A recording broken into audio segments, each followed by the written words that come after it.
O sea que apunta. Cada vez que alza la mano me apunta el techo, don Alberto. Son las 7:39, doña Gina. ¿Qué noticia? ¿Hay alguna otra noticia antes de entrar con el economista Miguel Tomalá, que ya está aquí en el estudio? Pero si yo a usted le leo las noticias de por acá que salen, hay muchas. Ya lea buena, mala. Pero no, ya las dimos todas, las buenas, que al hospital de Manta van a llegar nuevos equipos. Eso estábamos leyendo, claro. Sí. Cuando usted llegó, y eso por eso yo le hacía la pregunta a Sofi, que estuvo hace poco allá en el hospital interviniéndose quirúrgicamente. Bueno, hace poco fue medio año. Bueno, hace medio año, pero en ese tiempo hasta acá no creo que haya cambiado mucho la situación del hospital. Había cosas que no conocíamos de Sofía, que ella no tiene apéndice, que se llamaba Alejandra como mi hija. Bueno, de a poco se van conociendo los detalles de Sofía Saldarriaga, nuestra compañera de noticias. 7:40 minutos nos acompaña el economista Miguel Tomalá. Vamos a hablar con usted sobre la realidad económica del país. ¿Qué tal, economista? Buenos días. Sí, bien, muy buenos días, gracias por la invitación. Estamos aquí dispuestos a la conversación en lo que nos hemos un poco especializado, que es los temas económicos, ¿no? Esperamos estar a la altura. Economista, la primera pregunta, ¿a cuánto asciende actualmente la deuda del Ecuador, la deuda externa? Estamos en un nivel de 67.000 millones de dólares aproximadamente, dentro de los cuales está la deuda externa y la deuda interna, siendo la deuda interna uno de los valores menores, entre 15.000, 13.000, 15.000 millones de dólares, ¿no? La deuda pública interna. La deuda pública interna y la deuda pública externa representan más o menos el 67-68% del Producto Interno Bruto. ¿Es suficiente los ingresos con los que contamos ahora para, o sea, estamos hablando del precio del crudo? ¿Son suficientes estos ingresos para mantener todas las necesidades que tiene el país? En realidad no, o sea, nosotros tenemos un poco que hacer un punto de partida o de quiebre de la economía ecuatoriana a mediados del 2014. Antes de eso veníamos de un alza del crudo que llegó hasta aproximadamente los $100 por cada barril, y a partir del mediados del 2014 empezó la crisis petrolera internacional que afectó la economía ecuatoriana. El presupuesto general del Estado estaba cotizado en un nivel de $69 por barril y en promedio bajó más o menos a $30 por barril, lo cual significó grandes cantidades de dinero para la economía ecuatoriana, y producto de eso se ha venido arrastrando una serie de consecuencias que no logramos reponernos. En realidad la economía ecuatoriana tiene deficiencia, y una de las causas de esa deficiencia económica en términos fiscales es justamente la baja de los precios, que no se han logrado recuperar a niveles del 2013-2014, ¿no? En cuanto a los otros ingresos que tiene el país, por otros productos, ¿no? O otras situaciones que tiene el país, ¿esto es suficiente? Sabemos que se hicieron negociaciones hace pocos días con Corea del Sur. ¿Esto también nos va a ayudar a que nuestra economía crezca? Sí, tenemos un poquito que diferenciar dos cosas, ¿no? Los ingresos del sector privado por exportaciones, que es a los cuales beneficia cualquier acuerdo de comercio que sea con distintos países o a nivel de bloques, ¿no? Y lo otro son los ingresos al presupuesto general del Estado. Allí tenemos uno de los principales rubros, que es el petróleo. Luego tenemos las recaudaciones tributarias que también se generó la consecuencia producto de la crisis petrolera, porque las recaudaciones tributarias también bajaron. Son los dos rubros más importantes que tiene la caja fiscal en el Ecuador. Tenemos el petróleo y tenemos los impuestos. Dentro de los impuestos, el rubro que más representa ingresos para la economía ecuatoriana es el IVA, el impuesto del valor agregado. Luego sigue el impuesto a la renta, y luego una serie de impuestos que se manejan dentro de la economía, pero que no tienen mayor representatividad más allá de los cuatro grandes impuestos que tenemos, que son el IVA, el impuesto a la renta, el impuesto a los consumos especiales y el impuesto a las importaciones. Entonces, en esa línea tenemos deficiencia, porque la economía no se ha logrado reactivar o no ha logrado crecer a los niveles que son necesarios para generar mayor recaudación tributaria que logre cubrir el hueco que genera la baja de los precios del petróleo.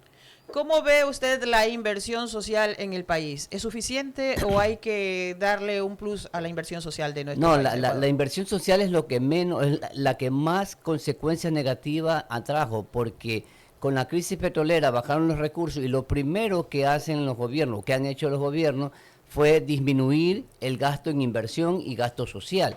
Indudablemente que tenemos un rubro que se llama los subsidios y las transferencias, que se ha logrado mantener en cerca de los $1.000 millones, pero que no es suficiente para la gran cantidad de necesidades sociales que tiene el país. Al disminuir la inversión pública, se dejan de generar una serie de beneficios en la parte social. Entonces, si los gobiernos que sucedieron después de la Revolución Ciudadana bajaron la inversión pública, esa es una consecuencia del por qué el país ha tenido esa situación política donde todavía se recuerda un gobierno pasado por ese aspecto social que no tenemos ahora. En cuanto a lo que se dijo en tiempo de campaña por parte del actual presidente, del electo presidente, perdón, yo digo actual porque, bueno, ya está elegido, de que se pagaría a los jubilados o se llegaría a un tope de un sueldo básico, la pensión jubilar. ¿Usted qué piensa sobre esta situación? También hay un sistema que el Ecuador maneja, ¿no? Las pensiones jubilares están en función de los ingresos de las personas, pero en la medida en que se logre subir una pensión a los jubilados, indudablemente que eso va a ser sumamente importante para los hogares y para esas personas que llegada a una edad tienen otro tipo de necesidades que tienen que ver con su salud. Entonces, en ese sentido, siempre va a ser beneficioso porque eso inyecta dinero a la economía. Y entonces la economía va a tener un poquito más de fluidez y las personas que tienen esas necesidades o que están en ese grupo van a poder cubrir de mejor manera sus necesidades. Siempre va a ser importante. El asunto es si realmente hay la cantidad de dinero suficiente para poder cubrir eso. Porque recordemos que al finalizar este año el Ecuador va a tener un déficit fiscal de cerca de $6.000 millones. A finalizar el año, $6.000 millones. Es lo que se proyecta, sí. ¿Y de dónde sería ideal que salga ese dinero, economista? Bueno, hay diferentes aristas, o sea, hay diferentes vías. ¿De dónde lo sacaría usted? Una primera vía sería la reactivación económica. Porque al reactivarse la economía mediante la generación de nuevas inversiones, desde lo privado, sí, sean nacionales o extranjeras, la inversión va a generar mayor producción. Y al generarse mayor producción, se genera mayor empleo. O sea, se genera lo que se conoce el círculo virtuoso de la economía.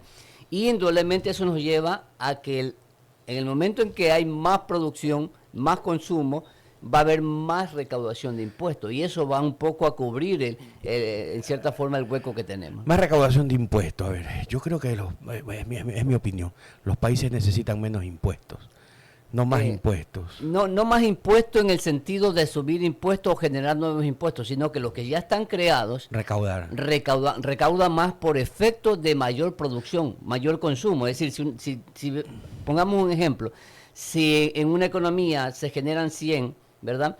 El 12% serían 12. Si se generan 200, van a ser 24. Yo pensé que usted me iba a llevar por el lado de reactivamos desde lo privado la economía, mayor cantidad de empleo, mayor cantidad de aportes también. Indudablemente que sí, porque la gente va a tener más liquidez, más ingreso y va a darse más consumo. En el momento que se da más consumo, como le decía hace un momento, el rubro que es más importante de impuestos es el impuesto al valor agregado, que es el 12%. ¿Fue demagógico en algún momento de la historia decir que las esposas y los hijos de los afiliados al seguro se puedan hacer atender o tengan derecho de atención clínica sin haber aumentado el aporte? Yo creo que no, porque eso un poco va en el ámbito social, es decir, las personas que de una u otra manera aportamos, de pronto tenemos también la necesidad de que nuestros familiares sean atendidos. Y correcto. Como el sistema de salud no abarca a todas las personas, entonces... A riesgo de un reloj que corre hacia atrás y dice, si seguimos así, el IES va en algún momento, o sea, en detrimento inclusive de mejorar la calidad de la salud en el IES. ¿No cree usted? Pongámonos la mano en el corazón. Yo sé que a mí no me gusta de lo que yo cobro que me saquen nada, pero ¿no cree usted que se debió haber aumentado el aporte? Indudablemente justo, ¿no? Es que igual tengo entendido que el aporte se cobra en relación al sueldo, pues, ¿no? Mientras usted más gane, más aporta. No. Sí, pero eso es una mentira, esa es una verdad medias. Pero en cualquier seguro, ¿por qué no quiebra un seguro privado? Ok, porque si se atiende, por ejemplo, Sofía, ok, Y el descuento actualmente creo que está a 11.9, ¿no? Lo que pone el Estado y lo que pone el Sí, 11.15, 9. Por ahí va. Claro, se cobra un adicional por cada extensión o dependencia. Exactamente. Dependencia para los hijos y dependencia para el cónyuge. La persona que requiere un aporte de la esposa... Pero es suficiente el aporte. No, nunca será suficiente en el ámbito público, porque siempre el ámbito público tiene eso de que... O al menos para que se pueda, para que no demejore la calidad de la salud o del prestador de salud. Es que eso también tiene que ver con otras cosas, o sea, no solamente con los aportes, porque ese sería uno de los rubros, tiene que ver también con el aporte que hace el Estado. Recordemos que el Estado es el que invierte en términos de las decisiones colectivas. ¿Y qué pasó con ese aporte que le quitó alguna vez el Estado? Es lo que se ha venido discutiendo durante muchos años y que todavía ningún presidente ha tomado la decisión de resolver eso, y eso vamos a ver qué pasa en posterior.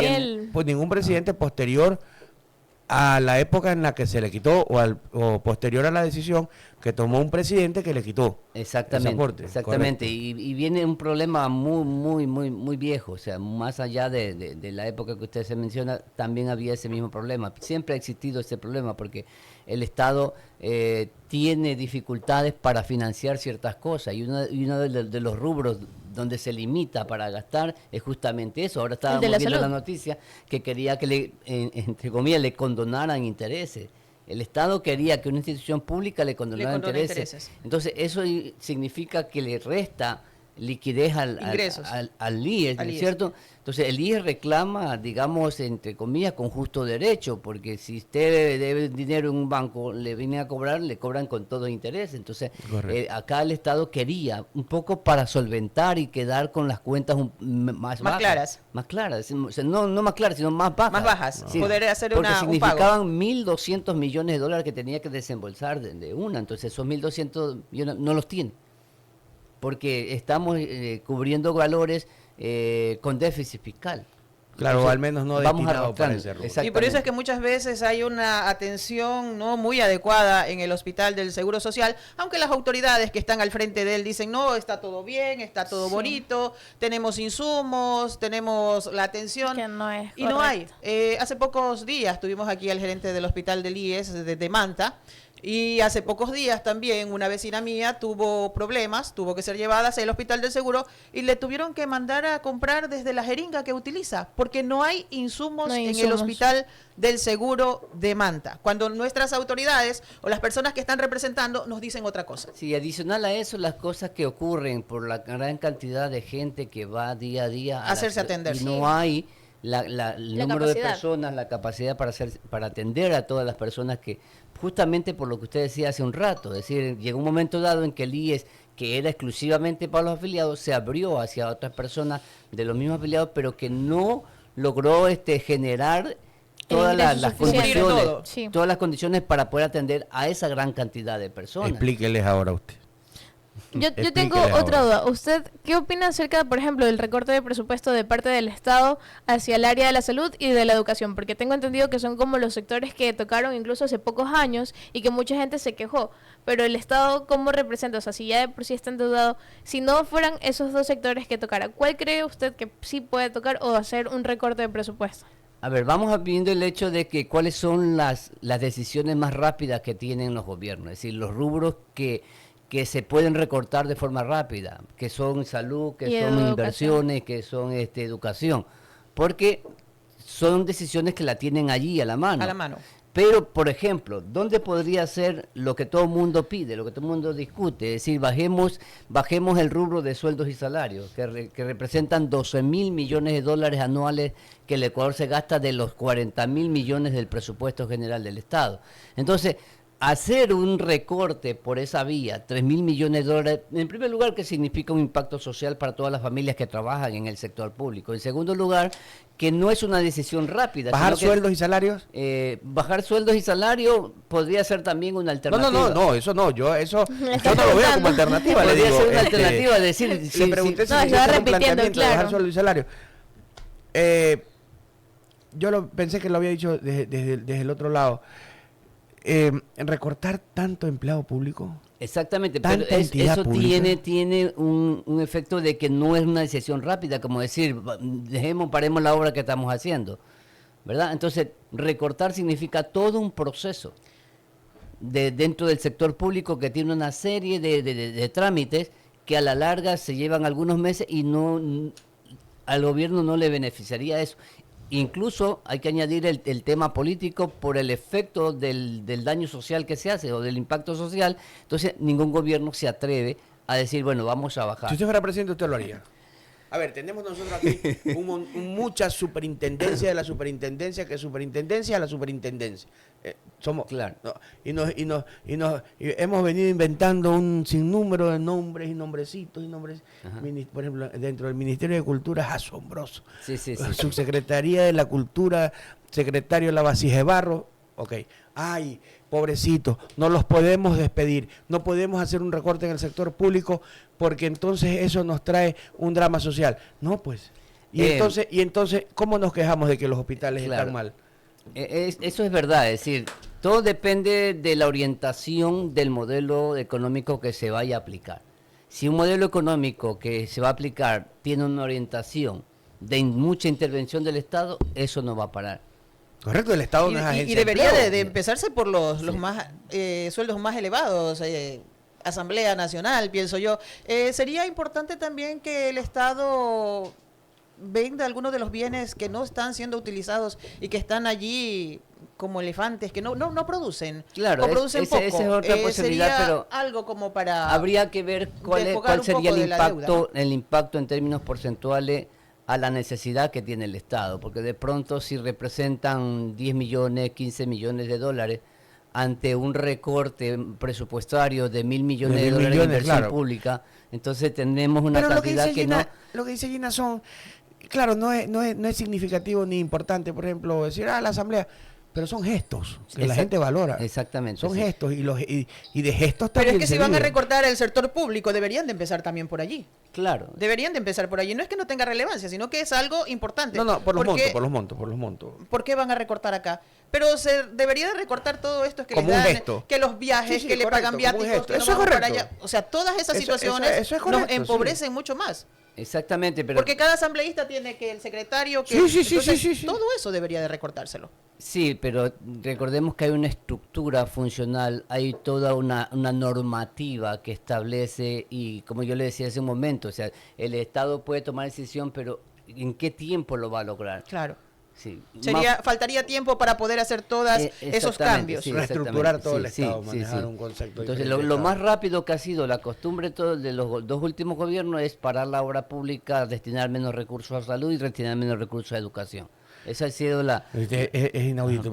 Yo lo que le trataba de decir, economista, a lo que dice Gina, y entendí también lo suyo, la parte suya, es que, recortemos acá en la Asamblea, vamos a ahorrarnos $100. Si recortamos acá mediante un programa ya estructural, vamos a bajar 1 millón. Entonces uno dice, bueno, no gasto mi fuerza acá, lo hago acá.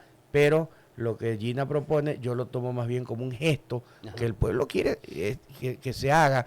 Un asambleísta tiene un asesor, otro asesor, 4 asesores, un chofer. No, eso es inaudito. Cuando en Suecia, por ejemplo, un asambleísta tiene únicamente, es una secretaria, y esa secretaria no es solo para él, sino es para un grupo de asambleístas. Y estos modelos, ¿sabe qué es lo que sucede también? Que estos modelos se replican muchas veces en consejos provinciales, prefecturas, que es lo mismo, municipios, gobiernos autónomos descentralizados. Exactamente, porque se hace un paquete que termina pagando ¿quién? Una sola persona, que es el erario nacional. Exactamente, pero eso proviene de la estructura y lo pagan con política. Los impuestos que nosotros pagamos. Eso proviene de la estructura política, es decir, cada gobierno que llega, usted sabe, comprometido con una serie de cosas que en un momento dado tiene que empezar a cumplir. Hay puestos de libre remoción. Sí. Eso sí. En los que se puede cumplir. Economista Miguel Tomala, la producción agrícola en el país. Sabemos que la producción agrícola es muy importante en cada país, considerando que nos dejan unos ingresos muy considerables para la economía, ¿no? ¿Cuál es el producto que se exporta actualmente con mayor cantidad o en mayor cantidad? Adicional al petróleo, que no es un producto del sector agrícola, sino del sector minero, los 4 rubros que sostienen el comercio exterior del Ecuador son el banano, que es el que más se exporta. Hemos tenido un repunte del camarón, primer país somos actualmente. Que más o menos está llegando a los 4.000 millones de dólares. Sí, importantísimo. Después, un sector que se recuperó de la crisis que se vino con esta de la mancha blanca.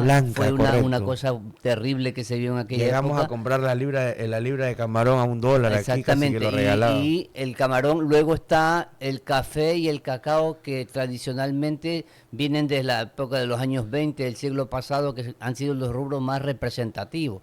Esos 4 rubros, incluido el petróleo, representan aproximadamente entre el 70 y 75% de los ingresos del comercio exterior del Ecuador.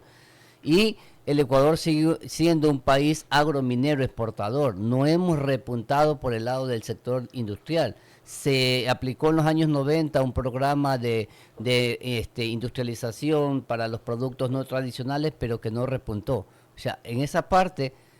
también no funcionó el hecho de y el Ecuador sigue dependiendo de esos 5 productos que indudablemente generan una gran cantidad de empleo, generan una gran cantidad de recursos, pero no apuntalamos que ni siquiera cuando se hablaba de la famosa matriz productiva, el cambio de la matriz productiva, no hemos logrado como país esa parte, ¿no? Doctor, un economista, antes que pregunte Gina, porque después usted está jovencita, yo ya estoy viejo. ¿Por qué? Una pregunta, yo me la he hecho desde que estaba en colegio. Y se la pregunta, he escuchado muchas, pero quiero saber su opinión. ¿Por qué nunca hemos explotado el gas del Golfo?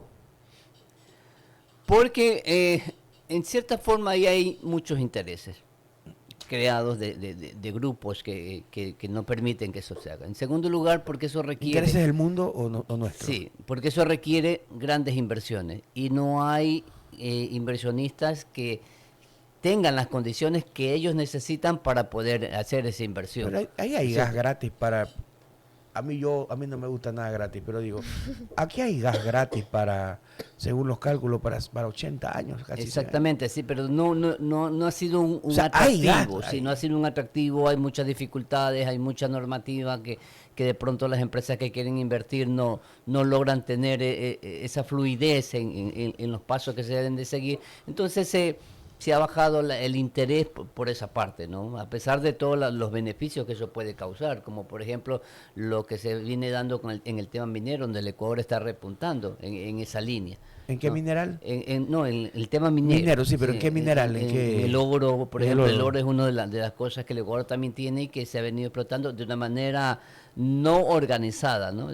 Que es justamente lo que ahora se quiere parar, pero que el Ecuador tiene posibilidades de repuntar en esa línea y es una de las alternativas de aquí a los próximos años.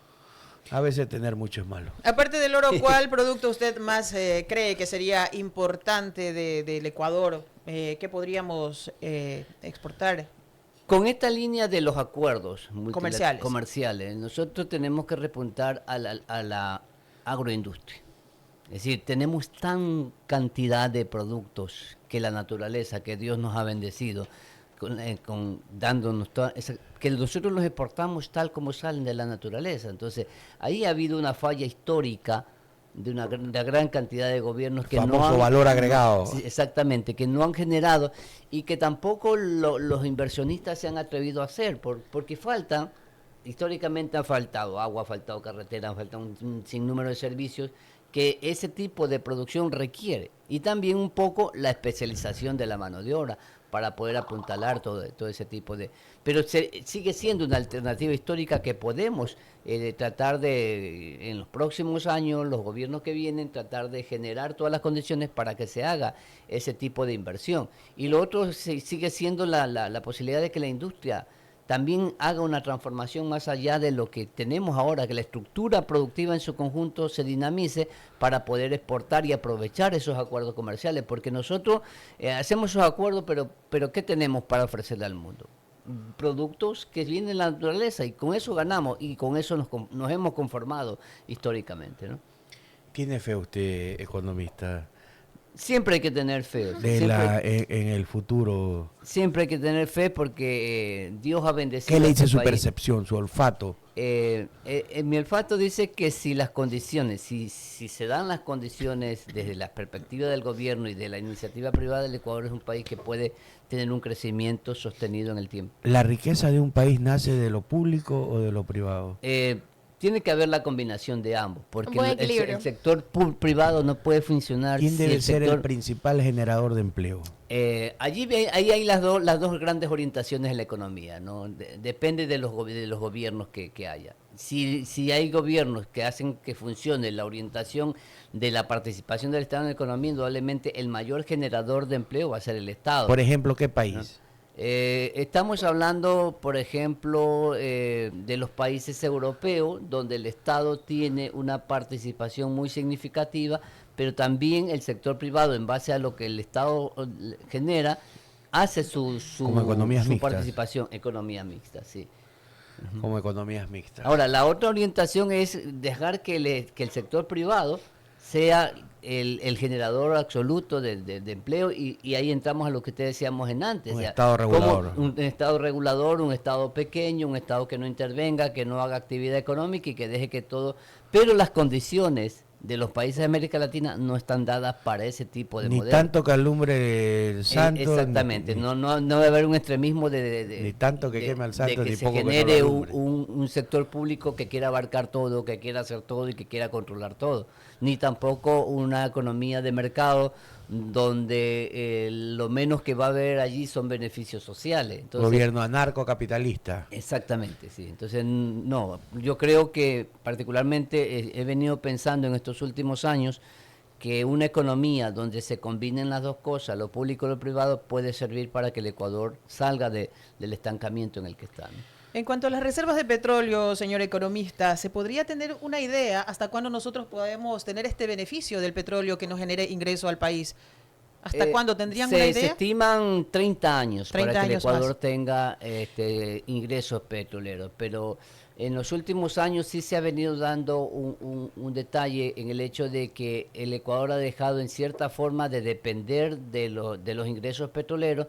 Y si viéramos el gráfico de los ingresos, tanto petroleros como no petroleros, los no petroleros han superado a los petroleros. Eso significa que el Ecuador ha ido buscando esa dependencia, porque recordemos que cuando el Ecuador generó petróleo en los años 70, era lo contrario. El precio del petróleo era el que generaba más recursos y las recaudaciones tributarias eran menores. Entonces dependíamos mucho. Una crisis petrolera a nivel internacional nos golpeó, como en los años 80, por ejemplo. En los años 90 igual también nos golpeó, y ahora último... 86, cuando se rompió el terremoto que rompe el oleoducto. La última crisis que hemos tenido, que fue la del 2014, que todavía estamos viviendo las consecuencias de eso, pero que ya no es como en los años 70.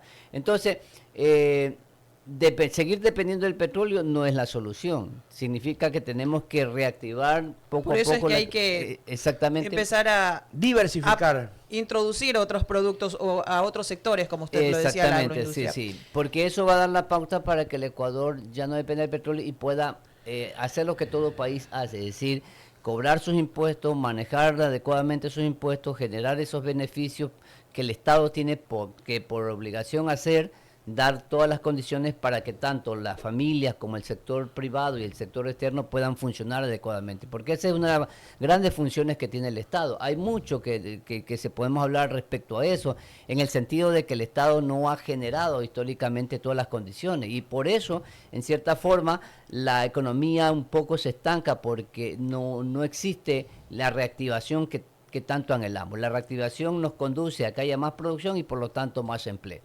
A su modo de ver, ¿cuándo Ecuador estaría ya libre de todas estas deudas que debemos tantos millones? A su modo de pensar, ¿cuánto tiempo pasará para que podamos decir no debemos nada, estamos limpios? Eso sería soñar demasiado. Nunca. Soñar demasiado. Pero por lo menos que baje un poco esta cifra, ¿no?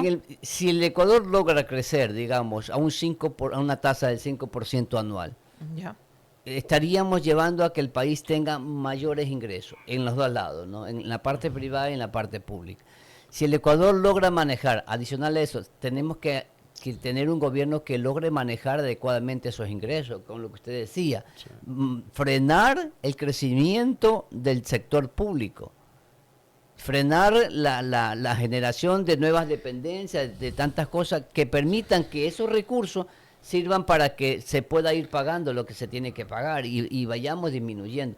Y el Ecuador tenga, si bien es cierto, hay una discusión histórica entre aquellos economistas que creen que una economía puede funcionar bien con déficit fiscal y otros los que creen que no debe haber déficit fiscal. Entonces, en la medida en que se logre manejar adecuadamente esos recursos, vamos a tener un equilibrio de las finanzas públicas, que es justamente lo que no existe ahora. Y por eso la problemática de que vemos que, ¿por qué la gente dice no hay, este gobierno no sirve porque no hay obras? Porque sencillamente no hay dinero para hacer obras. Las economías son, las economías de los países somos como las personas, ¿no? Decimos, ya pagué todo, ya ahora si no tengo deuda, me salió la luz, me salió el agua, siempre vamos a tener deuda. Y tenemos economía como la de los Estados Unidos hoy, que tiene un déficit fiscal histórico alto, pero sin embargo ellos lo pueden cubrir con emisión de dinero porque están en capacidad de respaldar ese dinero. ¿Podría llegar Ecuador a ser como en la década de los 60 cuando se exportaban muchos productos agrícolas? ¿Podríamos llegar a ese nivel nuevamente? Sí, en la medida en que se generen las condiciones de que el Estado permita que las empresas puedan invertir, de que no haya tanta incertidumbre, porque esta incertidumbre política afecta a la inversión, porque el cambio constante, por ejemplo, si analizamos tantas reformas tributarias que en el Ecuador se han hecho, eso da una pauta para decir, ¿para qué voy a invertir? Claro. En este momento, los emprendedores no tienen la idea, o tienen la idea, pero no se atreven a invertir porque no hay las condiciones, porque no se sabe qué va a ocurrir de aquí a 2, 3 años. Los cambios que vayan a haber en el país. Exactamente. O sea, si nosotros logramos una tendencia de un modelo de desarrollo que sea exitoso, que las reglas estén claras a largo tiempo, que haya seguridad jurídica, cosa que no existe. Porque el inversor es como usted o como yo, economista. Si usted va a poner su dinero en un lugar donde se va a comprar ropa en paca, ese es un inversor, es una inversión. Pero ¿a quién se la vendo? ¿Y cómo se la vendo? Y si de pronto la prohíben o prohíben la venta. O sube el valor. Y demos gracias a Dios, que tenemos el sistema de dolarización. Porque si no tuviéramos el sistema de dolarización... Una maquinita como esa, emitíamos billetes a lo loco. Oye, es que el problema es fácil solucionarlo. No se ha puesto a pensar usted, economista. Mire, la solución a la pobreza del mundo es sencilla. Compramos una fotocopiadora, ponemos la fotocopiadora y le sacamos copia a los billetes y los repartimos como chicha en fiesta. Y estamos en un par de años igual que Venezuela. Exactamente. Eso es fácil. Regalar dinero no siempre es bueno. Dar dinero la inflación está ahí al borde de la puerta. Y alguna vez dijo Alberto Dajit algo que se me quedó grabado, estaba yo pequeño. La mayor obra, ni siquiera le puso otro adjetivo. La mayor obra, me acuerdo en esa época teníamos en Sucre, pues había inflación. La mayor obra es, que se le puede dar al pueblo pobre, es eliminar la inflación. Y si no, pregunten la Argentina. El peor impuesto que existe. Es el peor impuesto que existe, esa fue la frase. Economista, muchísimas gracias. No, gracias a ustedes. Agradecido. Siempre dispuesto a dialogar sobre economía, que es uno de los temas que más, excelente adquisición de la niña Cristel Alcíbar, haberlo traído a usted y las puertas están abiertas. No, tenía mucho tiempo que no venía a esta radio. Hace muchos años teníamos esa participación activa en los medios de comunicación. La gente que va viniendo se va quedando. Ya usted tiene el contacto con ella. Y lo vamos a molestar nosotros, lo vamos a Para llamar. El programa de los sábados de Economía y Economía ¿Ese es el que usted quiere? No, ¿se acuerda que Cristel es hacer un programa el día sábado para hablar de... Pero eran dos temas, era economía y... Pero yo pienso que debe ser como economía en bicicleta, o sea, una economía en buseta, como dice... Economía política. O sea, sencilla, práctica, ¿no? Claro, sin tanta... Que la gente la entienda. Sobre todo. La economía es muy técnica, pero un poco dialogando se puede... Claro, y puede ser didacta. Claro, con ejemplos, aunque a veces es difícil, para ciertos economistas es difícil, porque no se puede salir del tecnicismo. Muy agradecido. Gracias a ustedes. Volvemos.